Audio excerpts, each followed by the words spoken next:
नवी मुंबई महापालिकेच्या 2025 आणि 26च्या सार्वत्रिक निवडणुकीची रणधुमाळी सध्या जोरात सुरू आहे। घणसोली प्रभाग क्रमांक 6, 7, 8 आणि 9 मध्ये भाजपच्या उमेदवारांच्या प्रचारार्थ माजी खासदार संजीव नाईक यांच्या उपस्थितीत भाजपाच्या शेकडो कार्यकर्त्यांच्या उपस्थितीत प्रचार रॅली काढण्यात आली। घणसोली प्रभागामध्ये मतदानाच्या नगरपालिकेच्या निमित्तानं आज या प्रभागामध्ये आमचा प्रचार चालू आहे आणि मला आनंद या गोष्टीचा आहे की मोठ्या संख्येमध्ये तुम्हाला बघायला मिळते की भारतीय जनता पक्षाच्या सर्व उमेदवार हे मोठ्या संख्येनं रस्त्यावर उतरून लोकांमध्ये जात आहेत, लोकांना भेटत आहेत आणि प्रचंड प्रतिसाद हा लोकांच्याकडून मिळतोय।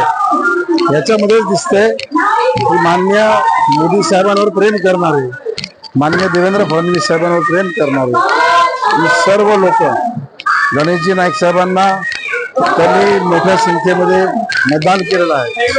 हाच आशीर्वाद येत्या 15 तारखेला भारतीय जनता पक्षाच्या 4ही उमेदवारांना या ठिकाणी कमळ निशाणीच्या समोरचं बटन दाबून प्रचंड बहुमताने विजय करणार आहेत। आणि हा जो काही सागर लोटलेला आहे, जनसागर लोटलेला आहे, हे दाखवते की आम्हाला परिवर्तन पाहिजे आणि या प्रभागामध्ये यावेळेस परिवर्तन होणार।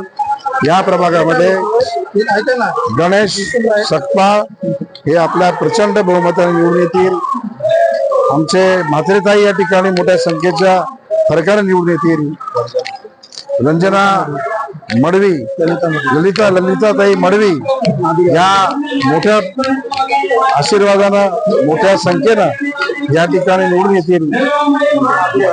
माधुरी हरिजन ह्या सुद्धा मोठ्या संख्येनं त्या निवडून येतील।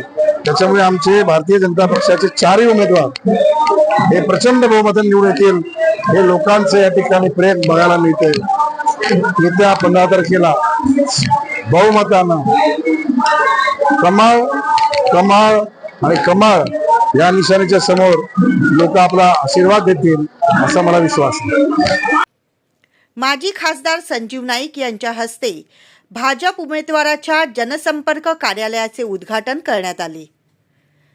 आज घणसोली प्रभाग क्रमांक 8 मध्ये आमच्या सर्व उमेदवारांच्या समवेत ठाणे जिल्ह्याचे माझे खासदार सन्माननीय संजीवजी नाईक साहेब यांच्या प्रमुख उपस्थितीमध्ये आज पूर्ण विभागामध्ये उत्स्फूर्त असा नागरिकांच्या प्रतिसादासह प्रचार दौरा पार पडला। यामध्ये आमच्या विभागातील सर्व महिला भगिनी, तरुण, ज्येष्ठ नागरिक, आमचे सर्व सहकारी या ठिकाणी मोठ्या संख्येने उपस्थित होते। प्रत्येकाला या ठिकाणी नवी मुंबई मध्ये भारतीय जनता पार्टीचे सरकार आणण्यासाठी संपूर्ण नव्या मुंबईतील नागरिक पूर्ण जोमाने रस्त्यावर उतरले आहेत। त्याच अनुषंगाने घणसोलीतील नागरिक या संपूर्ण प्रवाहामध्ये जोमाने उतरलेले आहेत। प्रत्येक घटकाला असं वाटतं की या ठिकाणी आमचे 4ही उमेदवार बहुमताने निवडून यावे, यासाठी आमचे प्रत्येक कार्यकर्ते जीवाचं रान करून या ठिकाणी प्रचार करत आहेत। या सर्व प्रचार करणाऱ्या माझ्या सर्व कार्यकर्त्यांना मी मनापासून धन्यवाद देतो। त्याच या ठिकाणी उपस्थित राहिलेले आमचे सर्व प्रमुख ज्येष्ठ पदाधिकारी असतील, भारतीय जनता पार्टीचे असतील, विविध संघटना असतील, सामाजिक संस्था असतील, त्याचप्रमाणे आमचे सर्व घटक असतील, या सर्व घटकांना मी या ठिकाणी धन्यवाद देतो।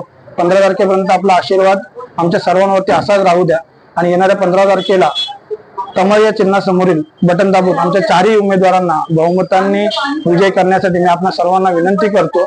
आजपर्यंत लोकनेते गणेशजी नाईक साहेब यांच्या आशीर्वादानं या घणसोली विभागामध्ये आम्ही खूप सामाजिक कार्य केलेलं आहे। त्या सामाजिक कार्याच्या जोरावरती आम्ही निवडणूक लढवत आहे। त्या निवडणुकीला सामोरे जात असताना सर्व घटक हे नाईक साहेबांवरती प्रेम करणारे आमच्या समवेत आहेत। आज खूप साऱ्या नागरिकांनी आणि शिवसेनेच्या काही पदाधिकाऱ्यांनी आदरणीय लोकनेते गणेशजी नाईक साहेब, त्याचप्रमाणे प्रदेश अध्यक्ष रवींद्रजी चव्हाण साहेब यांच्या नेतृत्वामध्ये प्रवेश केला। त्यामुळे आमच्या प्रभाग क्रमांक 8च्या सर्व कार्यकर्त्यांमध्ये वातावरण हे जोमाचं झालेलं आहे अजून। त्यामुळे आमच्या सर्व कार्यकर्त्यांमध्ये उत्साह शिगेला पोहोचलेला आहे आणि हा उत्साह असाच घेऊन आम्ही पुढील वाटचाल करणार आहोत। या सर्व निवडणुकीच्या दिवसामध्ये आमच्या समाज असलेल्या सर्व कार्यकर्त्यांचा आज मी या ठिकाणी मनापासून आभार मानतो.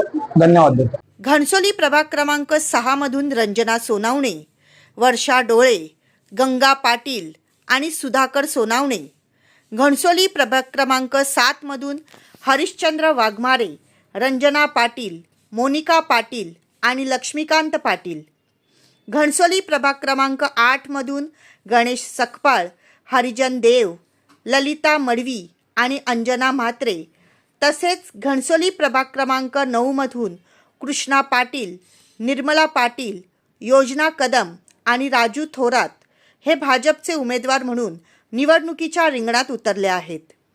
यांनाच प्रचंड मताधिक्याने निवडून देण्याचे आवाहन माजी खासदार संजीव नाईक यांनी केले आहे. कॅमेरामन अक्षय तांडेलसह रिपोर्टर पल्लवी पाटील, आवाज महाराष्ट्राचा. नवी मुंबई, ठाणे आणि रायगड परिसरातील ताज्या घडामोडी, समस्या, विविध क्षेत्राशी संबंधित बातम्या पाहण्यासाठी आवाज महाराष्ट्राच्या या वेब न्यूज चॅनलला सबस्क्राईब करा आणि नोटिफिकेशन मिळवण्यासाठी बेल आयकॉनला प्रेस करा.